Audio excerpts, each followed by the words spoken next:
Right. Okay. And Cyrenians and Alexandrians and of them of Cilicia and of Asia disputing with Stephen. Why is it worth noting that there are people there from Cilicia?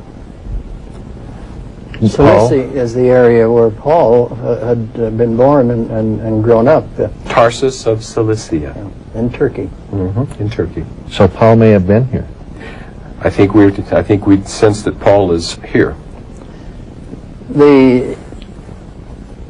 The non-biblical records indicate that Paul was sent by his parents when he was a boy of about 13 to study in Jerusalem, to become a rabbi. So he was no doubt there. And he would be associated with other people from his home area. Notice that accusation is raised against Stephen. What's the nature of the accusation against him? Speaking blasphemous words. What's he saying, Brother Matthews? Stephen had said this, if you notice in verse 14, "For we have heard him say that this Jesus of Nazareth shall destroy this place." Well, he did say that. You can find that in Jesus' own words in Matthew chapter 23.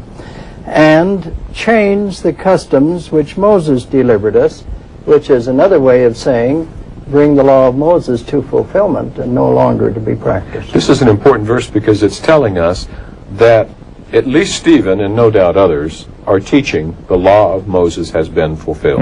And not only that, but the temple will be thrown down. I mean, That's this right. is the center of their lives. It's not just a change of their life. This is a total overthrow of everything they've known. Well, they look upon him. He has the face of an angel, like unto the episode with Benadiah in the Book of Mormon.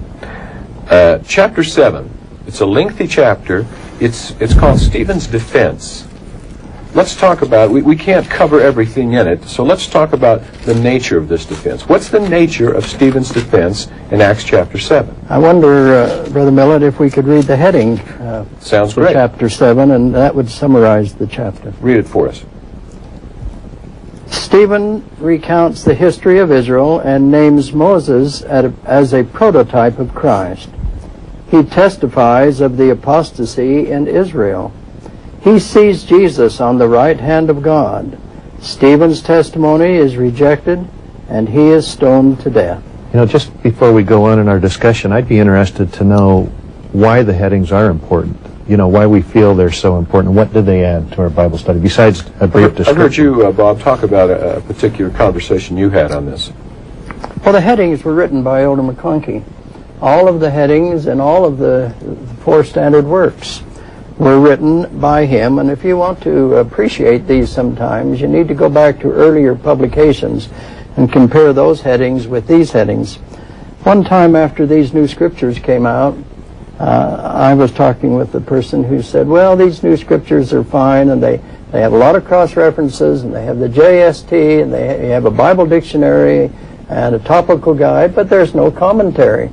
And it suddenly popped in my mind what these headings are. They are the commentary, Yes. especially when written by a member of the 12. Prophetic commentary. What's the nature of this sermon, Brother Ray? What do you see? What is Stephen doing here? Stephen does something that other prophets have done in the past when they wanted to teach important principles. They've reached back into the history of ancient Israel. Nephi did it when he was trying to encourage faith in his brothers to build a boat. Back Making in 1 reference Nephi to 18, the Israelites and the crossing of the Red Sea. Stephen does the same thing, but yet for a different purpose. What he does is he gives us this really wonderful mini lesson on the history of Israel, ancient Israel, beginning with Abraham and then moving into Moses and giving us a lot of detail about Moses. In fact, as I recall, those verses 22 through 25, you actually learn a few details about Moses that are not contained in Exodus. Not anywhere else, yeah. Okay. But he does it with purpose. He does it, I think, with a single purpose. First, he wants to teach that Moses knew and taught about Christ. Look at verse 37. He says, "This is that Moses which said unto the children of Israel, A prophet shall the Lord your God raise up unto you of your brethren like unto me. Him shall ye hear." Well, he's referring to Christ. He taught Christ. The ancient Israelites knew about Christ. And then in the next verses 39, 40, 41, 42, he recounts the reaction of the Israelites to the message of Christ, and it was rejection. And in fact, look at apostasy. verse 38. He mentions the church in the wilderness Yes. and lively oracles. Living oracles. It's not just that they had a church, they had the prophets, Yes. they had the gospel of Jesus Christ, and they knew Christ. Christ was not a mystery to them, but he was rejected all along the way. You're talking about Moses with the children of Israel in the wilderness. Yes. Right, Yeah. right. And the message is, you're just like your fathers in ancient Israel. In fact, look over by the time we get to verse 51. 51. Yeah. Ye stiff-necked, uncircumcised in heart and ears, you always resist the Holy Ghost. That's a pretty strong chastisement. And that last part, too, is, as your fathers did, so do you. Yeah. Just like they were in the Old Testament. You're just like You're them following today. the same pattern. Yeah. Yeah. They rejected Jehovah.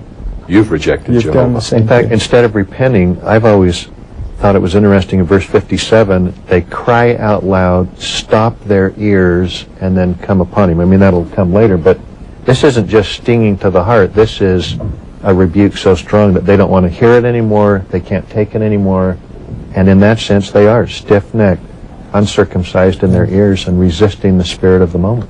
Look back at, in fact, look back at something. Oh, verse 46. David, who found favor before God and desired to find a tabernacle for the God of Jacob, but Solomon built him an house. And notice this verse. Howbeit the Most High dwelleth not in temples made with hands, as saith the prophet.